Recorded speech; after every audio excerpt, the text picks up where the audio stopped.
where we met, I could tell by your smile. You hadn't been with a good girl like me in a while. Assalamualaikum warahmatullahi wabarakatuh. Balik lagi di channel Emosi Generation. Pada kesempatan kali ini kita akan sedikit membahas tentang dampak pandemi virus corona yang ada di Indonesia terhadap pendidikan. Seperti yang kita tahu, bulan Maret lalu pemerintah memutuskan peraturan darurat pada pendidikan, ya, sektor pendidikan, bahwa pendidikan di seluruh Indonesia dilakukan secara online. Ya, namanya juga darurat, otomatis pembelajarannya pun dibuat sesederhana mungkin dan sesimpel mungkin karena emang tidak terencana sebelumnya.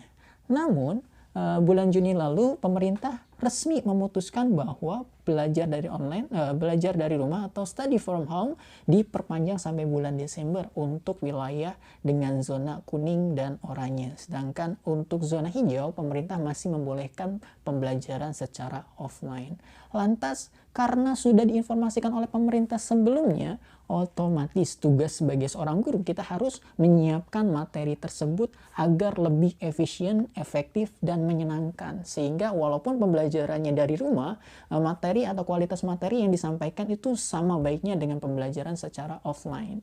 Oke, yang pertama, kita harus bedakan dulu apa sih perbedaan yang perlu diperhatikan pada pembelajaran offline dan pembelajaran online. Untuk pembelajaran offline, ingat dia dalam istilah keguruan itu ada 5 step yang harus dilakukan oleh seorang guru. Yang pertama adalah kegiatan pendahuluan, yang kedua penyampaian materi inti, yang ketiga penilaian, yang keempat penutup, dan yang kelima evaluasi. Nah, ini untuk pembelajaran offline ya. Namun ini tidak memungkinkan dilakukan ketika pembelajaran online karena banyak faktor ya. Maka untuk pembelajaran online, guru diminta untuk fokus dalam 3 hal. Apakah itu? Yang pertama, kegiatan apersepsi. Yang kedua,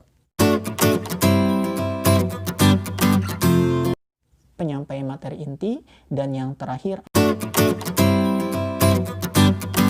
adalah assessment atau penilaian. Oke, kita bahas satu persatu ya.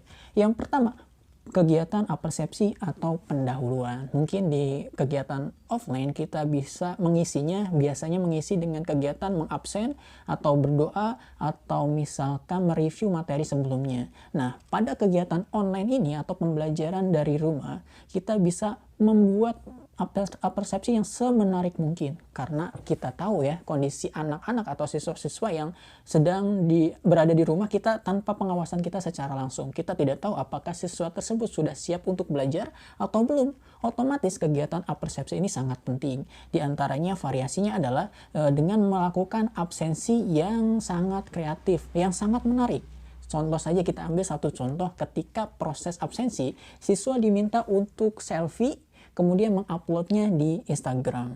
Nah, kemudian diupload di Instagram dengan hashtag tertentu. Otomatis kita bisa memantau dan siapa saja yang belum hadir di situ. Atau kita yang kedua bisa menggunakan grup WhatsApp. Kayak misalkan, oke, silahkan foto masing-masing diri kalian, selfie, kemudian kirim di grup WhatsApp. Nah, atau dengan variasi yang ketiga, absensi variasi ketiga ini dengan menggunakan misalkan aplikasi Line. Di Line kan ada fitur sekarang yang namanya group talk. Jadi melakukan video call secara massal. Nah, kita bisa cek satu-satu tuh. Misalkan oke, dengan kontaknya. Nah, pokoknya kita desain kegiatan absen ini semenarik mungkin. Atau yang kedua, manfaatkan aplikasi-aplikasi online untuk melakukan review materi. Seperti contohnya kayak misalkan kita bisa menggunakan Kahoot atau Quizizz agar lebih menarik tuh. Yang kedua, pembelajaran penyampaian materi inti. Nah, inilah yang jadi intisari dari pembelajaran ya. Suatu pembelajaran adalah tersampaikannya materi dengan baik kepada siswa. Nah, pada kegiatan online ini atau belajar dari rumah ini, guru-guru bisa memanfaatkan beberapa aplikasi, diantaranya seperti aplikasi Classroom, seperti Google Classroom ya, dimana kita bisa menyisipkan materi-materi bisa berupa teks, video, ataupun slide. Kemudian siswa diminta untuk mengerjakan secara langsung, atau kita bisa menggunakan penyampaikan materi secara real time. Menggunakan, ya contohnya menggunakan apa? Contoh kita bisa menggunakan Zoom, walaupun yang versi trial cuma sampai 40 menit saja ya.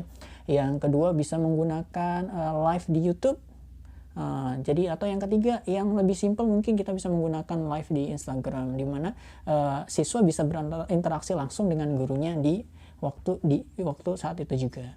Terus yang ketiga yang perlu diperhatikan dalam proses pembelajaran online adalah assessment atau penilaian.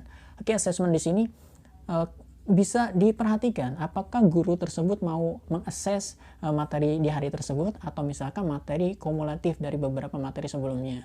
Jadi untuk saran saya, untuk materi-materi yang dilakukan di saat itu juga kita bisa menggunakan aplikasi-aplikasi yang simple, pertanyaan-pertanyaan yang tidak terlalu berat. Contohnya intinya adalah pembelajaran pada materi hari itu bisa tersampaikan dengan baik.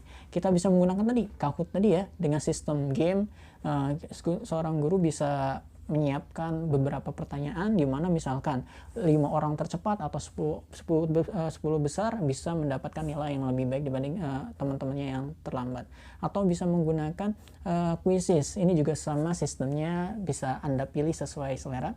Atau misalkan kalau misalkan penilaian lebih mendalam lagi, kita bisa menggunakan Google Form. Jadi siswa bisa mengerjakan soal selayaknya seperti ujian-ujian pada umumnya. Jadi ada soal, ada pilihan ganda, situ diberi waktu sekian menit. Nah, akhirnya materi bisa diakses atau dinilai dengan baik. Nah, itulah tiga hal yang perlu diperhatikan oleh seorang guru dalam proses pembelajaran study from home. Semoga bermanfaat. Jangan lupa like, subscribe, and share bila video ini sangat bermanfaat. Oke, assalamualaikum warahmatullahi wabarakatuh.